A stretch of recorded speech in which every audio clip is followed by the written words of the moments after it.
Good morning, everyone. Hope you're doing well. It's June the 1st. Good to me. It's summer. We've got a very busy weekend of racing, and in fact, over the next couple of weeks, we go to one of those global weekends of racing. Athletes in Hawaii, Raleigh, North Carolina, California, Slovakia.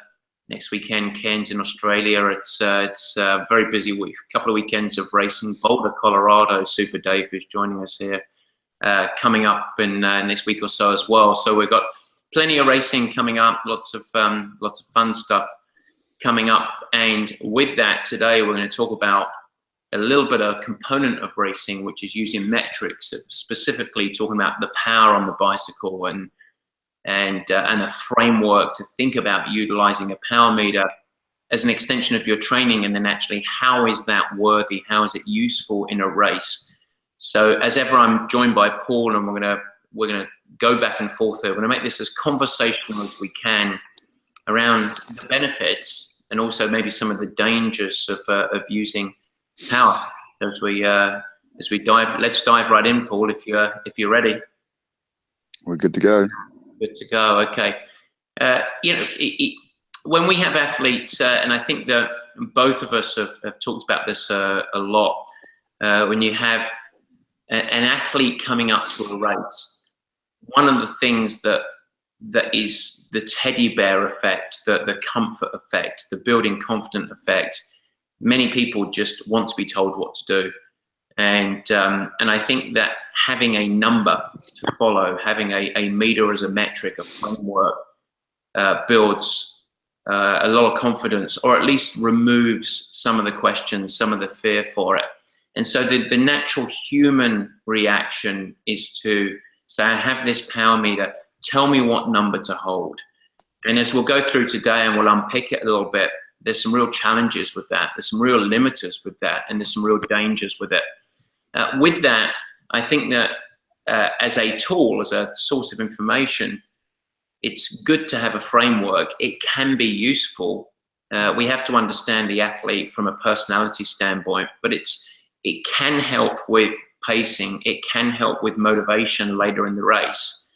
But as with anything that we'll say, and I'll hand it over to you right away on that side of no, I think it's a really dangerous tool to have if it is the singular tool or source of revenue that is dictating your output. Wouldn't you agree? Oh, absolutely. There's so many things to consider there, and the primary one, I guess, is just the distribution of work on the course. If you just chase a singular number and use that as your sole guide, you're setting yourself up for all sorts of potential problems. Just which we may or may not bring back in later when we ask questions, is that if you have a particularly steep hill followed by a long technical descent where the power that you're making is very, very low because it's steep and technical, it doesn't mean that you're going to average your race power by the time you've ridden up and you've ridden down, because if your race power was going to be, just jumping out with a number, 50% of FTP, you're not going to be able to make 160% of FTP on the way up if you can't pedal on the way down.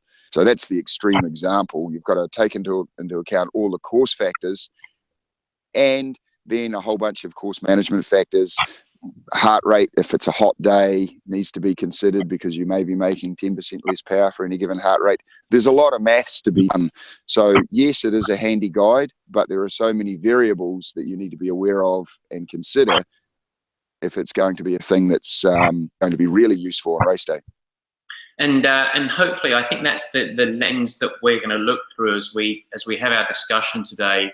And I want to hone in on something that you said, because I think it's the most common thing that I hear as a coach was an athlete looking at their course or looking at their power meter at the end of the ride and determining, was that a good or bad bike ride, by simply looking at the average power that they held over the course of the duration of the ride, 56 miles or 112 miles per minute for most of the races that the athletes do.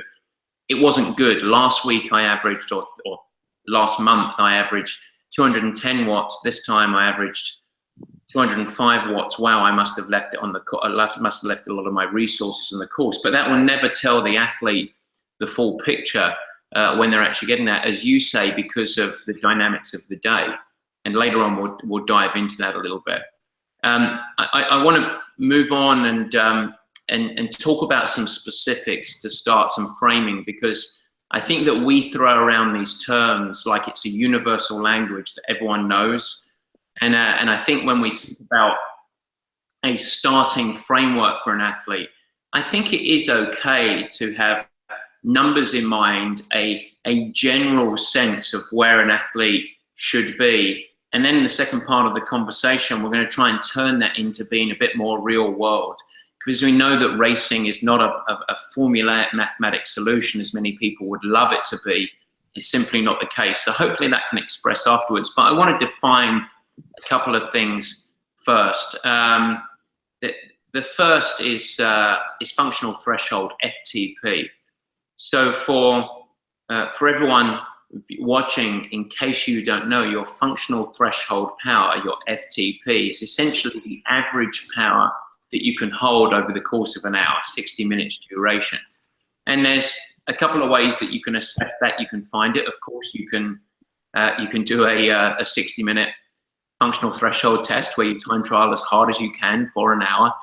You can do a 20-minute, more commonly used 20-minute assessment, and then take a percentage, a high percentage, about 95% of that, to extrapolate to say, okay, that's about your functional threshold, or about your power that you can hold for an hour, a good estimation for it.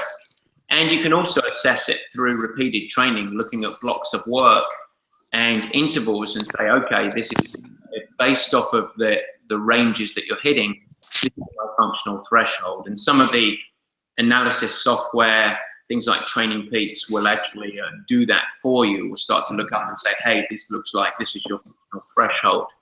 But for sake of definition, your functional threshold is power.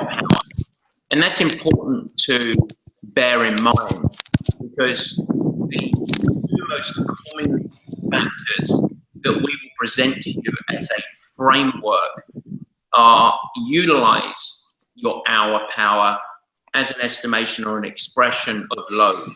And so one is your TSS, which is your training stress score. And what that's basically doing is an index of the duration that you're actually riding your bicycle, and indexed with intensity. And that gives you a score. I should point out, it's actually not scientifically peer-reviewed valid, but over the course, it's become the most accepted term of load. So over the course of your 2-hour or 3-hour or 4-hour half Ironman ride, or obviously a longer duration bike ride over the course of your 4, 5, 6, 7, 8-hour Ironman ride, we have a good indication of a global sense of load. So obviously, if you're a 4.5-hour Ironman ride, you're going to be generating a lot of power, but for a shorter duration of time, and that might accumulate to a load, which is a score that's designated your TSS, typically under 300. Typically somewhere between 250 and 300 would be the score. But if you're doing an 8-hour bike ride, your power that you can generate, anyone can generate, is obviously much, much lower, but it's occurring over a long period of time, and you might accumulate a similar TSS score. That's the concept that you want to think about at the most basic level. Half Ironman, your TSS score will be lower. You'll typically generate somewhere between 180 and 200 is a good frame of reference, and that's just because you're riding for a much shorter period of time, and it's half the distance, you don't double the power. And we all know that if you average 220 watts on an Ironman, you're not averaging 440 watts on a half Ironman. As yet, there hasn't been anyone that's averaged 440 watts, to my knowledge, on a half Ironman. So TSS is one factor that you can use as a approximation of load over the course of an Ironman, and it's interesting. I'll leave it at that. Another factor that's important or interesting for people to know is IF, intensity factor. And that's essentially the most common guide for someone that is hitting a race power, and it is your normalized power over the course of the bike ride. And your normalized power is different from average power because it removes the pauses in pedaling. So in other words, when you are sustaining an output, what is your average power over the course of it? In Paul's example, it excludes if you're going down switchbacks and not pedaling at all. As soon as you're pedaling at 50 watts though, it's included in that number. So again, people love to fall into, well, what was my normalized power? That doesn't really tell you that much. But intensity factor is your normalized power over a ratio relative to your hour power. So what did you do as an average power as a ratio to your functional threshold? And that gives you your intensity factor. And what they've done is they've looked at a whole host of all levels of athletes, and there are some very nice charts, and we will provide you actually in the coming week or two with a couple of very nice charts to look at both TSS and intensity factor relative to how long your bike split should take you and relative to your functional threshold. But give or take, as an Ironman, most athletes that are on the upper end of the range are operating somewhere between 0.7 and 0.8. So 0.70 and 0.80 is basically 70 to 80% of your functional threshold. That's about the intensity factor over the course of an Ironman. Obviously, in half Ironman, most people are generally a little bit higher than that, so they're typically about 0.8, 0.85, or 80 to 85%. 0.8, maybe up to 0.87, not many people moving up to 90%. The longer that you ride, the longer that the bike ride takes, the lower your intensity factor will be, purely because of an expression of how long you're out on the course, and relative to your functional threshold, because you're out there longer, you won't be able to generate as much. So it sounds fantastic. I can look at my sheets, I can look at the freely available graphs that are out there, graphs that are out there on the websites, on the interweb, and we can work out what power I should operate at relative to my benchmark assessment or my functional threshold power.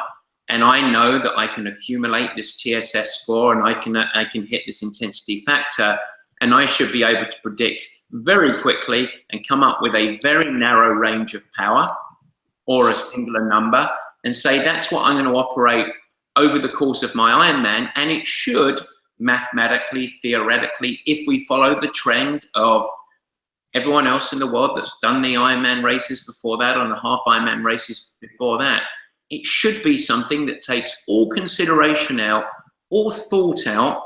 I don't have to worry about it. I can effectively plug and play. And the beauty of it is that I remove all of the human element, all of the pacing, all of the thinking. I do this and I should be successful. It's that simple, isn't it, Paul? I wish. It would be good if it was. And I mean, it's a guideline to managing an overall effort. And it doesn't mean you'll be unsuccessful if you do it, because a lot of people have been relatively successful, but it doesn't mean it's the absolute optimum way of getting from A to B as fast as you possibly. As an aside to those numbers, race day is one of the days on a relatively benign course. Your race day outputs, when you look at training stress scores and normalized power and so on, will probably be more accurate than they are when you're training, and the end of range type loads are being the output that you're looking at, because the algorithms for those scores is based on a more race specific output. So that's just another thing that it's difficult often to translate your training outputs as far as training stress score and normalized power for some of the sessions to race day output. Yeah, and especially with the style of training that we adopt, as we said, the end of range, which for to help people remember or go through the end of range on particularly load with cadence, very, very low, very, very high cadence, which will corrupt the algorithms, is what you're saying, yeah? Yep. Well, let's dive into it, and we should say as we march forward and we start making it a little bit more if we have this framework and we have a number, and then we say, well, we wish it was that simple. Let's try and bring it into the real world a little bit, and we should say as we go into this that we have no pros, 0 pros, and we never have had a pro on the Purple Patch squad that has adopted that methodology for racing.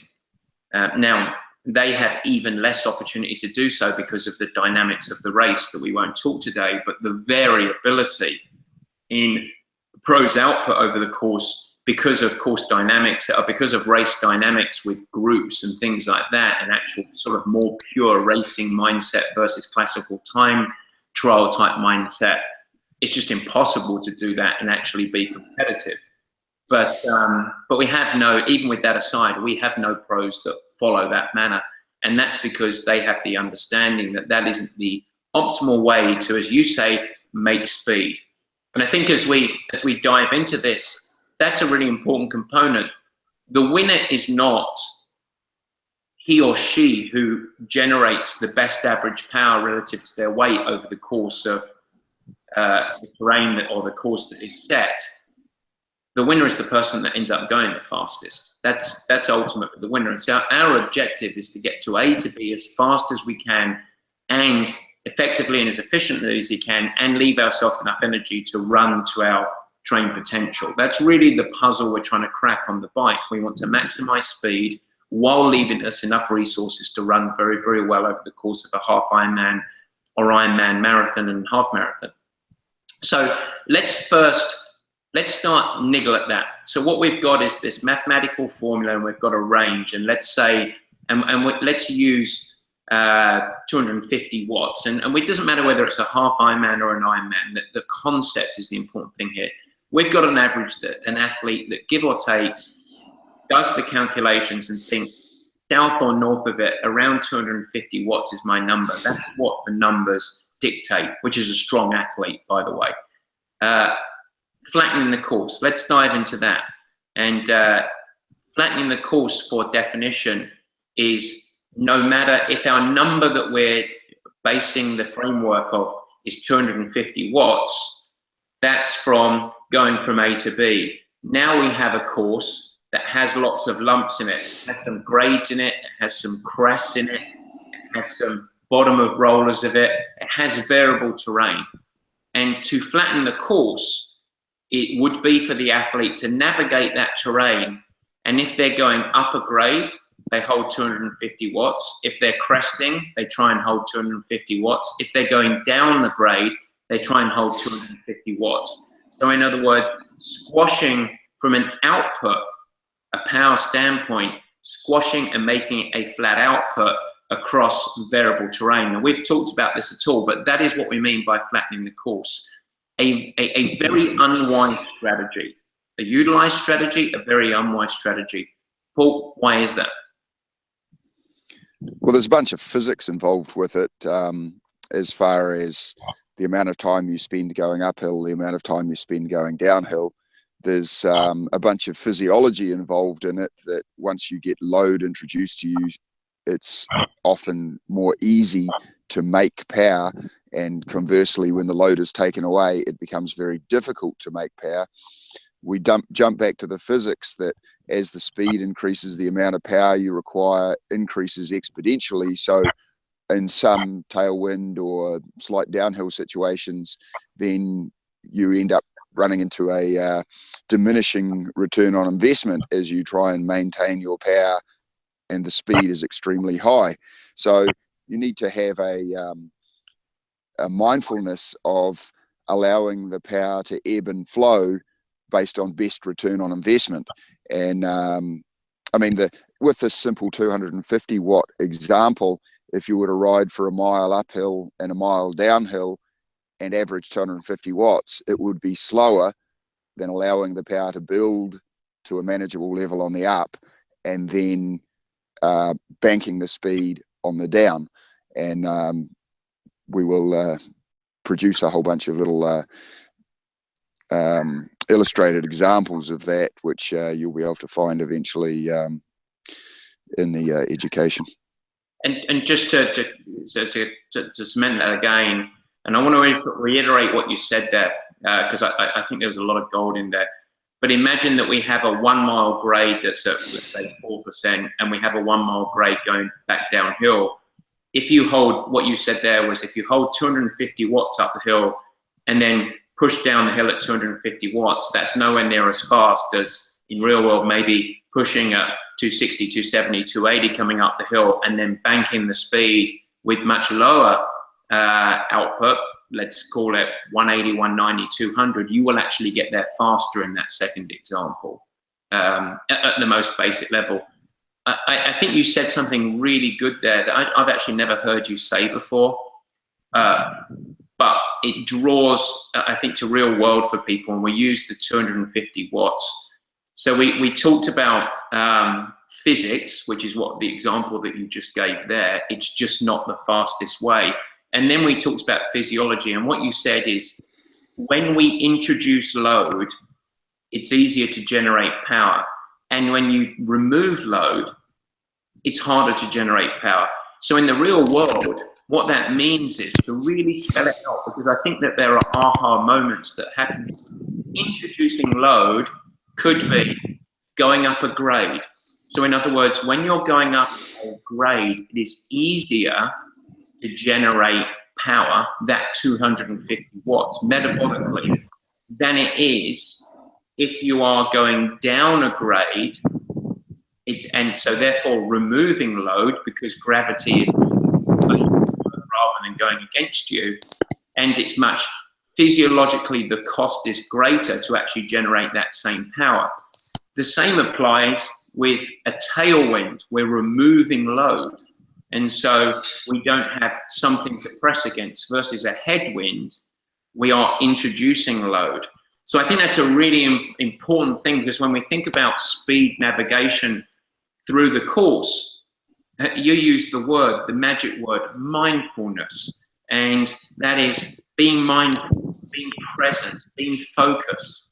And so, yes, it's nice to have a framework, but nice to know, okay, this is about the power that I should be operating at, and it should accumulate to a total stress score of hopefully this, and you can look at that afterwards. It should be an intensity factor of Y. But when you actually layer it onto a course, in order for you to make best speed, and in order for you to actually be efficient from a physiological standpoint, you have to have an awareness and a willingness to say, okay, I've got a headwind, and you have to actually be thinking, aware, I've got a headwind, or this is actually a grade.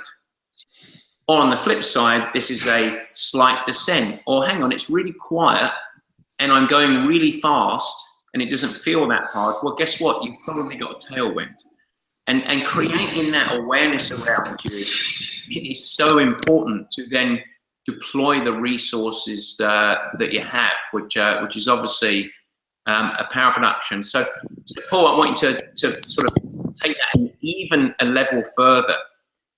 Let's talk about the cost, and our metrics will not be exact, but I'll give you a situation, and I didn't prep you for this, but you're riding along, and we're just going to stay with our 250 watt guy, riding along, tailwind behind, and a lot of it depends on the force of the tailwind, but a pretty strong tailwind behind, and he looks down at his speedometer, and he's going 27 miles an hour.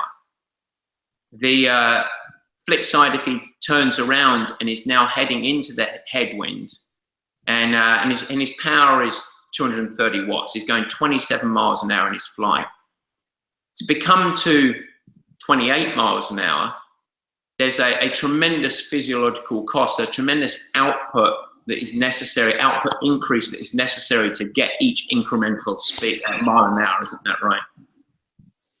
Oh, absolutely. And I mean, I always use the automobile example. You know, you can have a 100 horsepower Toyota Prius and it might do 100 miles an hour, but you need 1,000 horsepower to do 250 miles an hour. So it's it's the same sort of thing on a bike, just it's different numbers. As the speeds get higher and higher, the amount of power you need gets exponentially greater. And you'll notice this, you know, a good little test is when you're riding down a hill and you get up to those higher speeds, you know, above 30 miles an hour, how hard you have to push to make each additional mile an hour. And is that a good return on investment? Especially if you look forward to future work that you've got as well, because it's just about the work we're doing right now. It's what is the future work on the course. Yeah, because it's a little different if you're doing a 10-mile time trial, but we have the next 20 or 30 miles to go remaining in the bike ride before a run. And so a big part of our overall race strategy is energy management, isn't it? And deploying work as best as we can, spread across ultimately many hours. Oh yeah, and don't you know, there's a lot of maths to do. You'd have to be a fairly good engineer to be able to do all of the maths to use this to the power numbers and algorithms to the nth degree.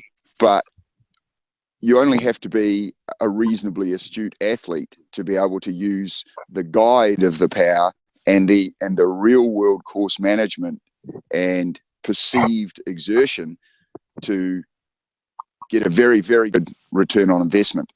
And you know, if you had a course that was perfectly flat, out and back, no wind, that would generate X power. But if you had a course that was a strong headwind and a strong tailwind, that actually might produce X minus a certain percentage power, because you don't get to double down on the power you lose with the wind when you ride back into the wind. So it's a great guide, and there's a lot of maths to be done.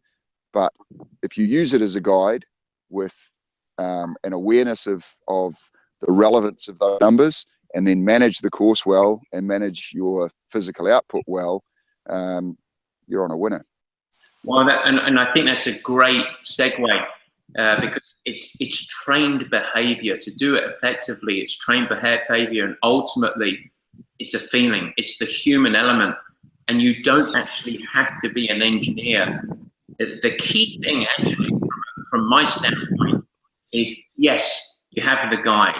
Yes, you grasp the concept. But what you don't have to grasp is the calculation. In fact, engineer brain, you shouldn't try and create a huge algorithm or set of mathematics to get exactly, oh my goodness, if it's 250, I'm going up hills and it should be X, and if I'm going down hills, it should be Y. In fact, you should have a starting framework, have a rough guide. There used to be some great, called the rough guide, but you should have a rough guide. And then what it is about in training is being present with the real world application of it. And that actually, it's nice to have a look and see and refine it and morph it and improve it. But you don't have to be an engineer by any stretch of the imagination to become very, very good and intuit and start to deploy the tools that are necessary. But it really takes, let's come to the other side of the brain. Let's come to the mindfulness and the hippy-dippy part of the brain. That have and that feeling is something that can be trained, is something that has that inner sense, and you call the rate of perceived effort, what it feels like, the sense of pacing, the sense of the management of work. That's the sign that the more you can make intuitive, habitual, natural, that is where the magic lies ultimately.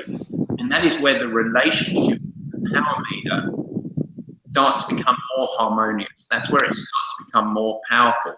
And what you then have ultimately over the course of, yes, training sessions, and then, as you say, Paul, in a race environment, because we're never only just singular in tune with one race, what you have is an objective collection of what happened.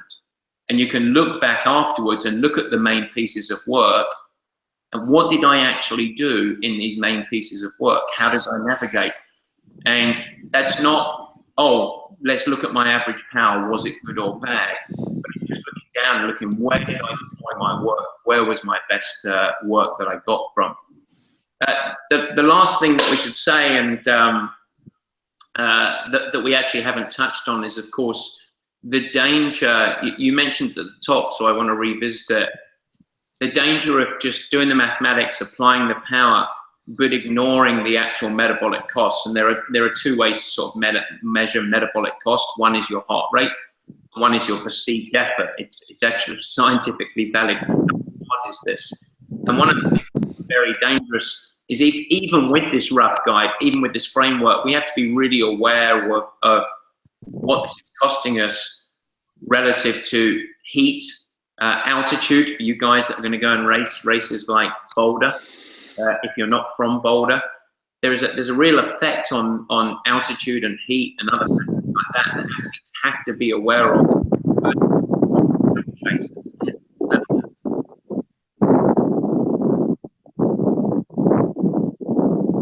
I think we've lost the wind there somewhere. All right, so we'll come back. I'll say that. So I'll bring it back.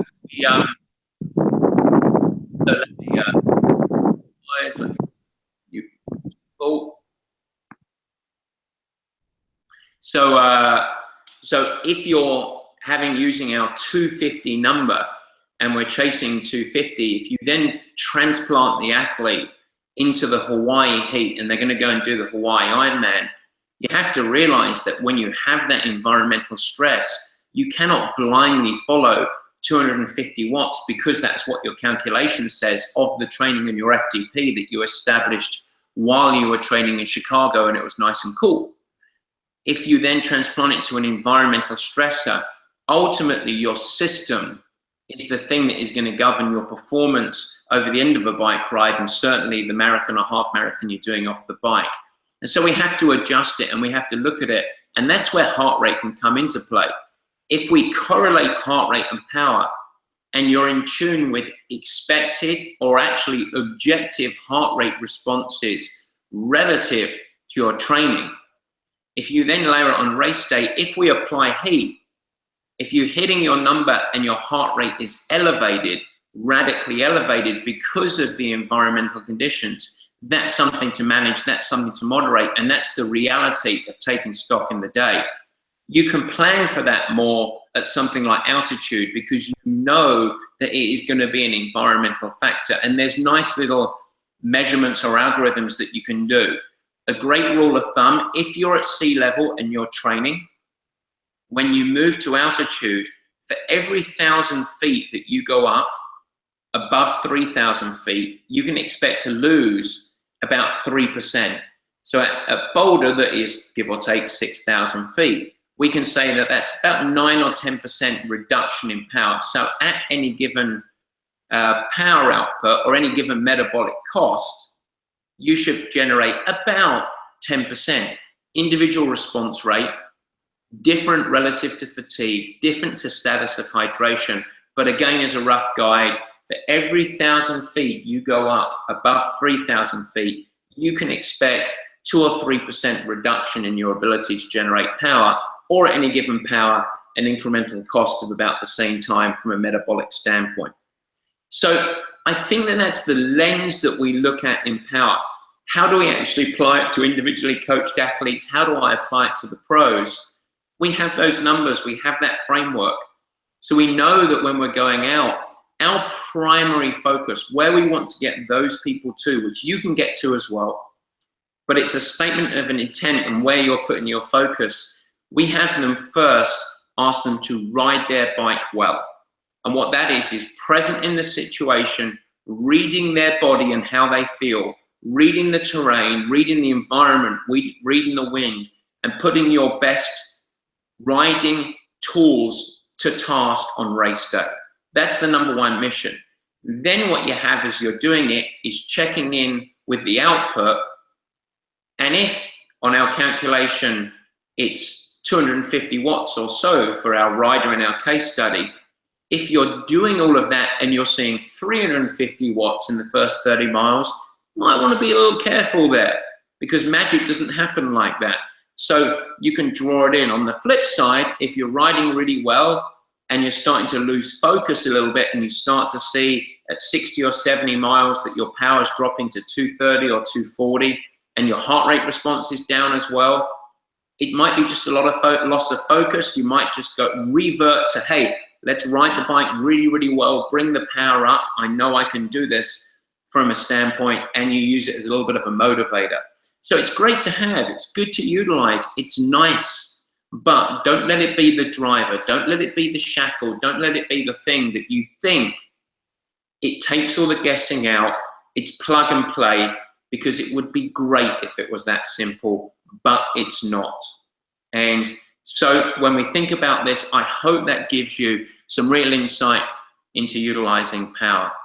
We have a huge cast here today. We have a large guest list. And I know that Dave is not a power obsessive athlete. So, Super Dave, any questions on that as we march forward towards your yet another Ironman for you in Boulder? So not on the power per se, but when you go downhill, especially when you have a hillier course where you reach speeds, 40, 50 miles an hour, when is there ever a time where you stop pedaling? And I know this is probably Paul, who's in Windy Mountain. Do you stop pedaling at, when you have 53 in the front, 23 in the back, or 11 in the back, you basically there's just a chain moving, or do you keep pedaling because it keeps the bike more stable due to centrifugal force? Well, certainly, that's one thing that, as a general rule, let me answer it, but let me get there first. One of the things that people do generally in an Ironman or half Ironman racing too much is stop pedaling. And the bike becomes less stable when you stop pedaling. So you said that. So the more you can keep tension on the chain, the better it is, the more stable the bike is. And for people that are a little bit more pedestrian, I'll never forget, we had a Hollywood boy who wanted to finish the Ironman, Rudy, if you remember, a wonderful guy, but he just habitually, because he wasn't a trained rider, he would ride along a flat road and then would stop pedaling. And he'd be riding like 15 miles an hour and then 13, 12, 11, 10, and then pedal. And we had to train him to be relentless. So globally, you want to keep momentum going. That's a point, that's not the answer to your question. When you're riding down a long descent, a good way to make your legs feel like concrete is go down the whole of that descent with carrying a little bit of tension and not moving your legs at all, and